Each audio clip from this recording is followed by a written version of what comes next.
fuite d'eau sur votre camping-car. Avant de chercher partout si vous n'avez pas un tuyau qui est débranché ou qui fuit, il y a un truc que vous devez regarder absolument en tout premier. Je vous montre ça. Ce truc, c'est une toute petite pièce vraiment vitale qui se trouve en ce qui nous concerne ici à l'arrière en bas. Mais avant de vous montrer ce qu'est cette pièce et à quoi elle sert et pourquoi elle est si vitale, je vais vous expliquer un petit peu comment ça marche.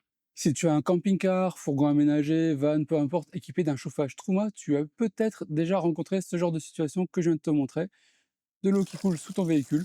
A priori, tu vérifies, pas de fuite, pas de tuyau qui est décroché, pas de trou dans un tuyau, etc.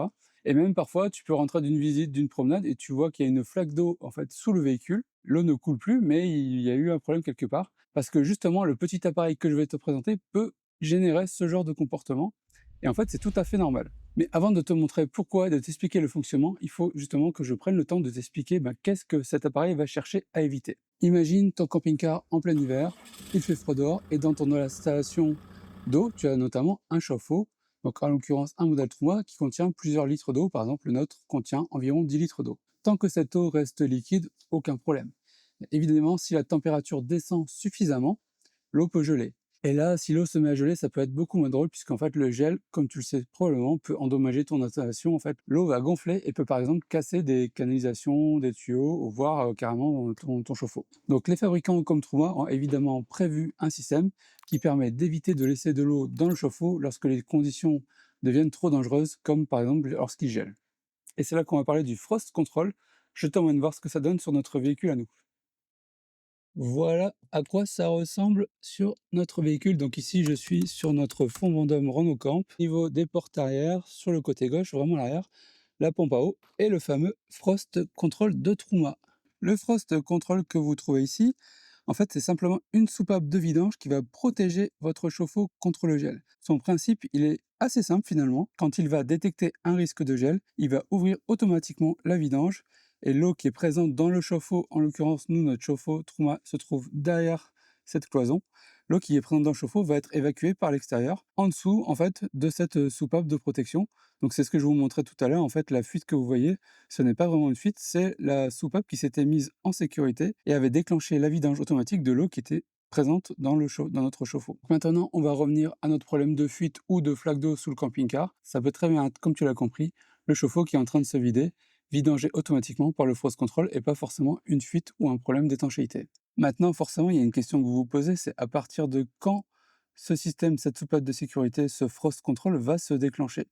Je vais vous expliquer tout ça, vous allez voir, c'est assez simple, mais il y a quand même quelques trucs à savoir, notamment pour éviter que votre chauffe-eau se vide tout seul en plein milieu de la nuit et que vous vous réveillez avec une très mauvaise surprise. C'est très simple, d'après la documentation officielle de Truma, le frost control se déclenche environ autour de 3 degrés. C'est-à-dire que si la température au niveau du frost control, c'est très important et je vais y revenir, est de 3 degrés ou inférieur, il va se déclencher automatiquement et vidanger l'eau de votre chauffe-eau. Ces 3 degrés, en fait, ça ne veut pas forcément dire que vous avez par exemple 3 degrés à l'intérieur de votre camping-car. C'est 3 degrés de température ambiante autour du frost control. Et franchement, ça change tout.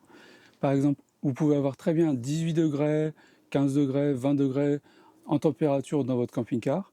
Si le frost control, selon son emplacement, selon la configuration de votre aménagement, se retrouve à 3 degrés ou moins, il va se mettre en route. Pourquoi ça se passe comme ça? Tout simplement parce que selon votre véhicule, le frost control peut être amené à être installé dans des zones qui sont moins chauffées que l'ensemble de votre camping-car. Et ça tombe bien parce que le nôtre, en fait, il est vraiment dans une configuration qui n'est pas idéale. Et je vais vous expliquer du coup en quoi ça pose problème et quelles sont les solutions pour remédier à ça.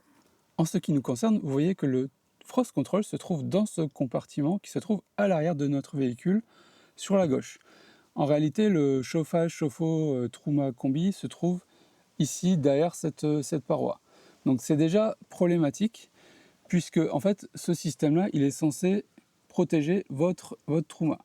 Donc idéalement, il faudrait le mettre à proximité, puisque là, dans notre configuration à nous, qui encore une fois est loin d'être idéale, la température autour du frost control peut être de 3 degrés ou moins, mais le Truma qu'il est censé protéger, derrière, est probablement à une température plus élevée, parce que déjà il est plus isolé dans notre configuration à nous, et c'est un élément qui, par définition, est plus chaud, parce qu'il veut contenir de l'eau chaude, le chauffage, etc.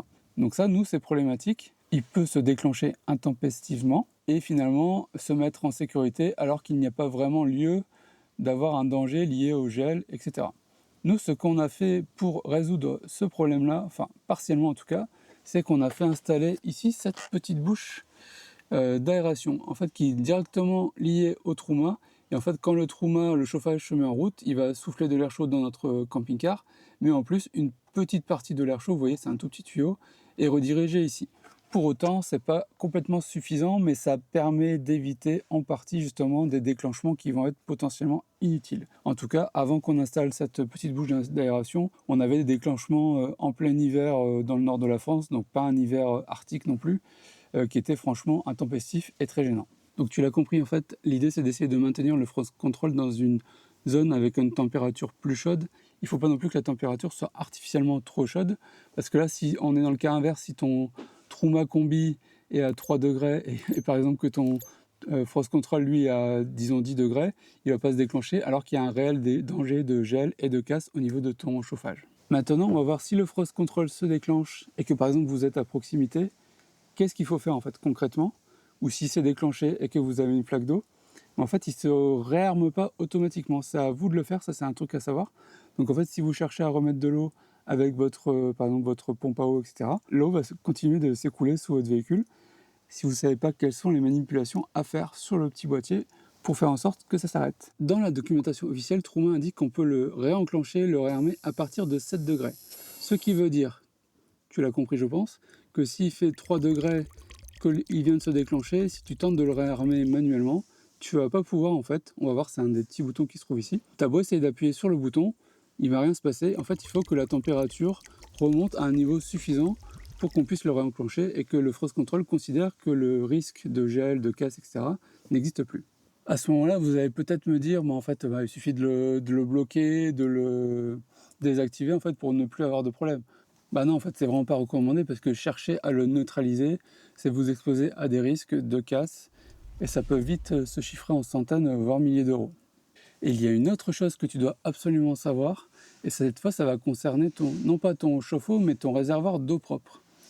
Ouais, parce qu'en fait, il peut aussi également se vider si ce petit truc-là se déclenche. Pourquoi? Tout simplement, en fait, si ta pompe à eau est activée, le chauffe-eau va se vider si le frost control se déclenche.